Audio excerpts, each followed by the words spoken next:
Alright everybody, thanks for checking out my videos. I do appreciate my new subscribers. Anyone who subscribes, please share the videos if you think it's useful at all. Today I'm going to do a review of the Pioneer DDJ-SZ or SZ, they may call it in other countries.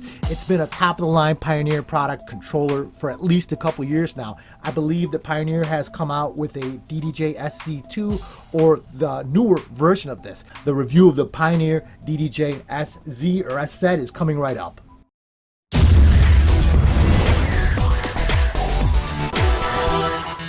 One of the things I will show on the video and in one of these cut clips is the size of this.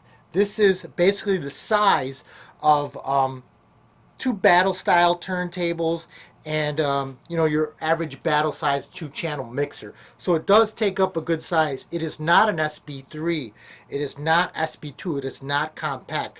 However, it's still probably smaller than two CDJs and one of those top-of-the-line Pioneer mixers. This controller is very close to what you would be playing with if you had that those standalone CDJs that are the top of the line. These are very close. Going into what this thing does, it does a lot of things very well. And I would say, as I look at it, I've played on it at a party. This belongs to my friend Brian. Thanks to Brian for letting me use this. And it really does function as an all-in-one. This I would gig with. This you could probably take into a bar or even a club situation, and it is gonna handle and do what it's supposed to do. I am gonna hopefully edit over here in this video so you can see the inputs on this. This is what really differentiates this SZ and controllers like this from a lot of the entry-level controllers. Hopefully I'll be panning to a video. What you have here is booth outs, the TRS outs, the master outs. I think those are XLRs. I'm terrible with this because I'm old and I forget stuff. But these are pro level audio connections in and out. The cool thing about this as well is if you want to, for some reason, I don't know why you really would because it's taking up a lot of room, but you could hook up CDJs, you could hook up turntables to this, so you have all kind of inputs. And you even have a ground here for that. You have a mic, an XLR mic, the regular 1/4-inch mic. You have a line for your USB to your computer. This is actually what's also pretty cool. This line, I have it hooked up to my MacBook, but if someone wanted to come and play, you wouldn't have to unhook your computer and get all goofy. I see another line, USB port here. Alright guys, let's talk about the fader. This is a Magvel fader, top of the line Pioneer fader.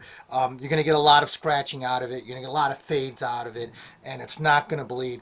It has a feeling adjust, which is pretty cool. You can tighten up how that fader feels. Right now it's set up a little bit light. I'm going to do the blow test and we'll see how it moves. Okay, we got it down about 1/4. That's pretty light. You can adjust that.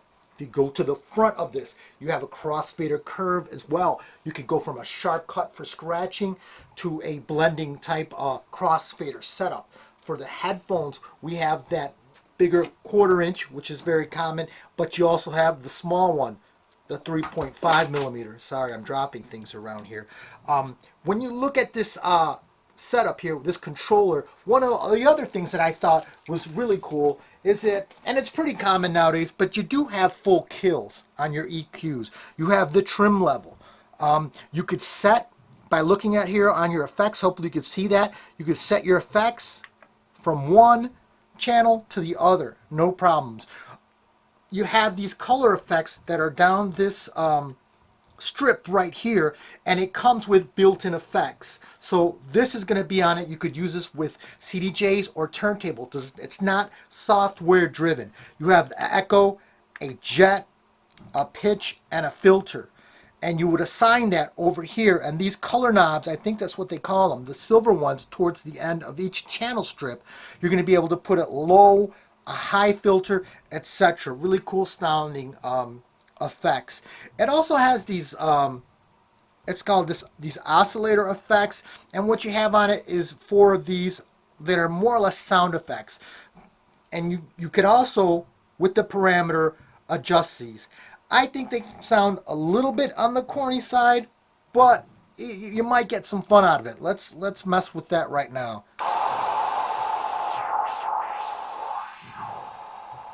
That's quote noise. That's a symbol. And I can adjust the parameter. Also, you have a volume for that, which is pretty cool. And you got the horn. So that's a reggae horn or almost reggae horn.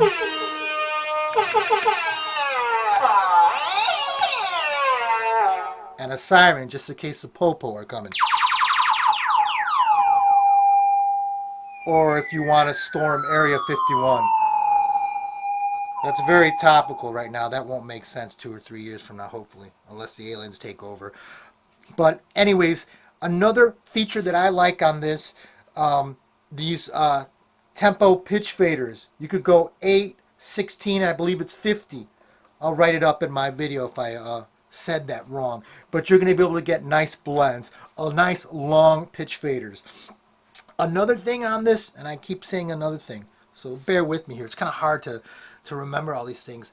It's got a vinyl marker. Now, when you look down at this controller, like let's say, let's cue something up here. Got the speed going. There's a little marker, so you know when you're spinning it back about how far back on the clock, as it were, how to get right to where you want. So it's basically a needle marker. A really cool feature that helps out.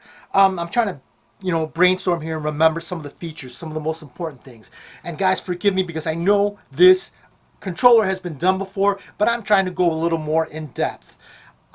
You can it has a feeling adjust. Going back to the scratching, you have a feeling adjust for how you revolve and how you move around on this deck for scratching in particular. So you could go light, or you could go heavy, so it puts a little more weight on it, depending on how heavy your hand is. I like it a little light because it feels more like vinyl. Speaking of vinyl and Serato, what I've heard about this, and I haven't checked it out, I'll check it out later, but all the reviews say you can do this. This is a controller. This is a Serato enabled controller. So in other words, when I hook up my turntables with the virtual vinyl, the Serato vinyl, I don't need a separate box. I don't need a separate mixer. It will control Serato. It will control your Serato vinyl just through this. It's got it built in, which is really cool. As long as you obviously have purchased Serato DJ, Serato DJ Pro, you have to have that. But it will control it without needing a Serato box or a Serato enabled mixer. It has it built in. Really, really cool. A little downside, the effects in your software, if you look across 1, 2, 3, 4, you could do your effects here. However, they are not post fader enabled, which is kind of surprising. That being said, the ones that are included here, the ones that I spoke about before, echo, jet, pitch, and filter, are all post faders. So that means when you drop the fader, that effect will continue. Like for example, the echo out is very popular. That will still work. That is really cool. I just wish the effects from your software would do the same thing. Now, this also has a needle search. The other controller that I did a review before, I believe it was the SX, also had a needle search. And I'll display it, I'll explain it or show it real quick. Just make sure I got my volume up. So let's say I want to find a part in the song. I could do that. The other SX had that feature, and that was way, way cool.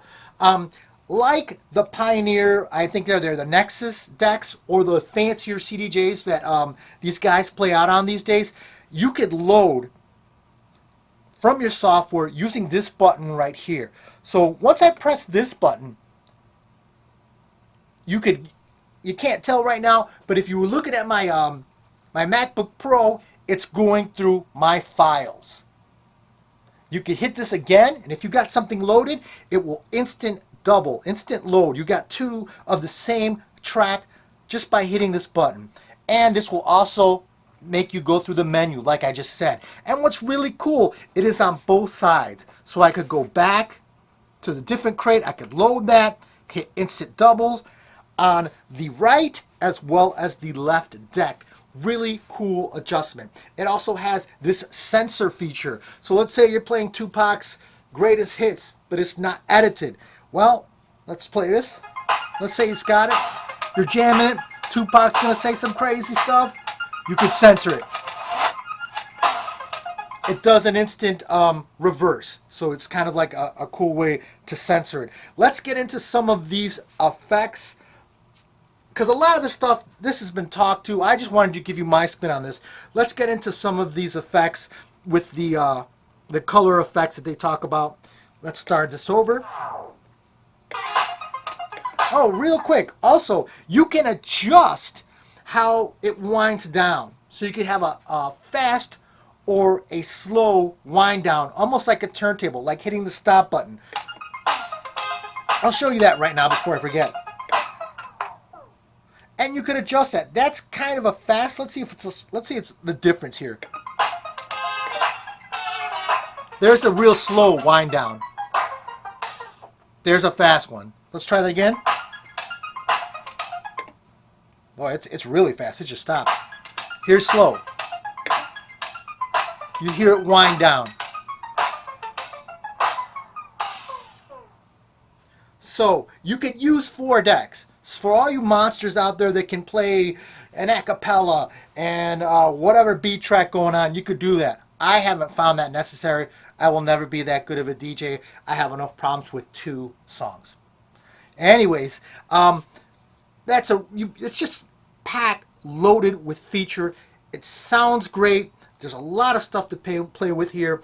The hot cues, it's pretty common fare to have 8, 2, 4, 6, 8.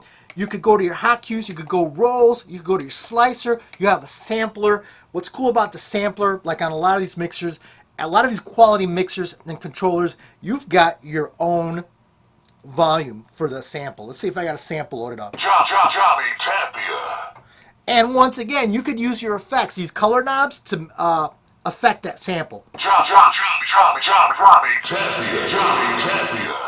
D.J.Johnny Tapia. Get it funky in the mix. Johnny Tapia scratching up the house. And again, you do have a level. So if your samples are coming in hot, all of that can be adjusted just as well as I mentioned before, just as well as these crazy noises they got on this. There's a volume for that. There's an effect for that. You have a booth monitor as well. You have your master. Just a really, really nice piece of kit here, guys. And what I'm going to do, because I'm probably rambling on, I'm going to do a quick little mix, and I will use some of these effects, some of the stuff that I spoke about before, so you can get a little better understanding of it. Guys, enjoy the vid.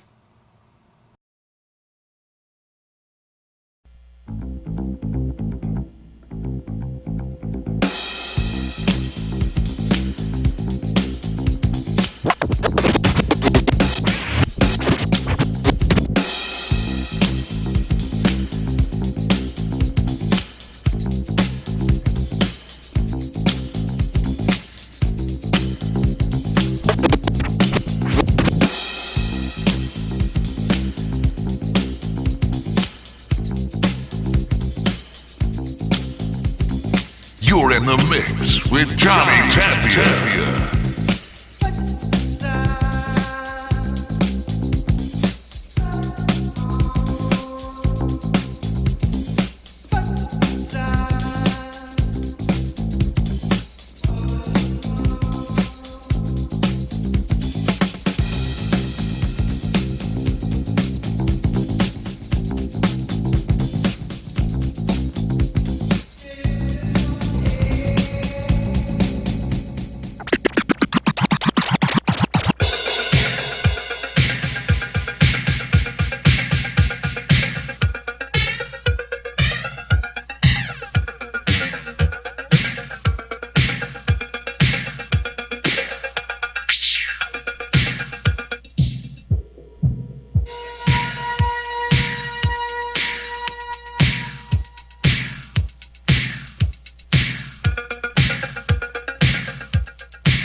You're in the mix with Johnny Tapia.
Alright guys, thanks for checking out the review, the DDJ-SZ.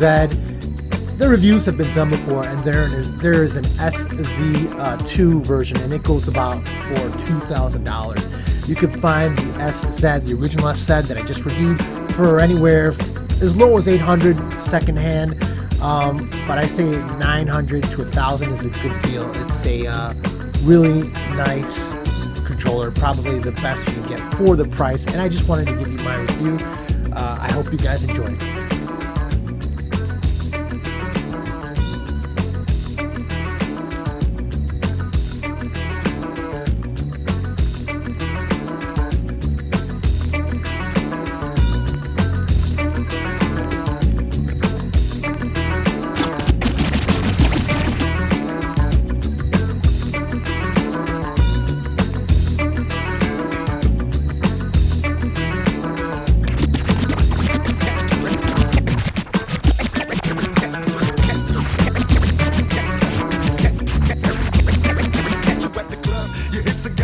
Body talking quick to me, but I can't comprehend the meaning. Now if you wanna roll with me, then here's some chance to 180 on the freeway. Catch me if you can, but give me I'm a rider. Still I'm just a simple man. All I want is money plus the fame. I'm a simple man, Mr. International, player with a passport, just like a Latin switch. Get you anything you ask for, either him or me. The champagne, Hennessy, favorite of my homies when we floss on our enemies. Witness as we creep to a low speed. What my foes need, make some emojis funk you don't need. Approaching women with a passion for the long day, but I've been driven by attraction in a strong way. Your body is banging, baby. I love the way you banging, baby. I love the way you flow. Tell me, give me your daddy sugar, now tell me how you roll.